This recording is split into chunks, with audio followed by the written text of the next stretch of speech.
after you've read Rotten Gods, the debut thriller from Greg Barron, you might just want to curl up in the fetal position and wait for the world to end, because it's an apocalyptic thriller.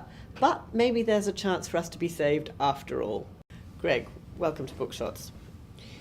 What's your book about? Rotten Gods came out of an idea that the world's heading for a series of crises, political, social, environmental, and I came up with the idea of a crisis meeting to be held in Dubai to basically solve the problems and move everything on.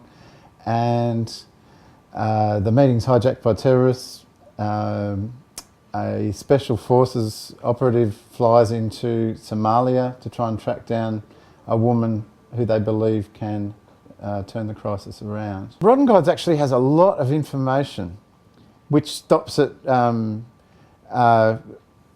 being purely a suspense thriller, and it becomes a little bit more informative, just a tiny bit more thoughtful.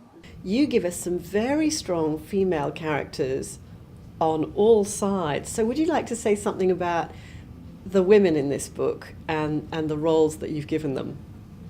It's nice to sometimes put a female in a role that's often a male-dominated role, and to have one who's a diplomat.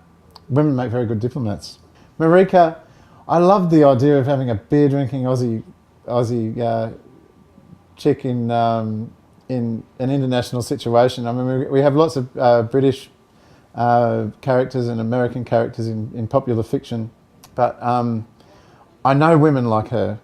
I've known quite a few, and I always enjoy their company, so she was a great person to spend a year of writing with. When I was writing about Sophia, I was picturing that the Somali model, is it Iman? Iman. Iman. Beautiful, tall, cheekbones, stately, elegant, long-limbed. Her pride and also her humanity. Now, of course, one of the things that men love about writing these sorts of thrillers is the hardware. Whether it's, earth-moving equipment for digging tunnels or boats for making fast getaways. I know you like boats yourself, don't you? Yeah. So there had to be quite a lot of stuff that happened around water, didn't there? Yeah, they did. Always. I always have to incorporate some boats into a story, and I have a pretty good general knowledge of military matters. I was in the Army Cadets, so I've fired automatic weapons, and I've done a bit of shooting. Do you think you could kill somebody? Are you capable of that? No. Quite simply, no. I wouldn't do it. But I'm interested in the motivations of people who do. Thank you very much, Greg Barron. Thank you, Caroline. So, if you like fast-paced thrillers with lots of plot, lots of twists and turns, exotic locations, then Rotten Gods is definitely the read for you. I just hope it's not what the future actually holds.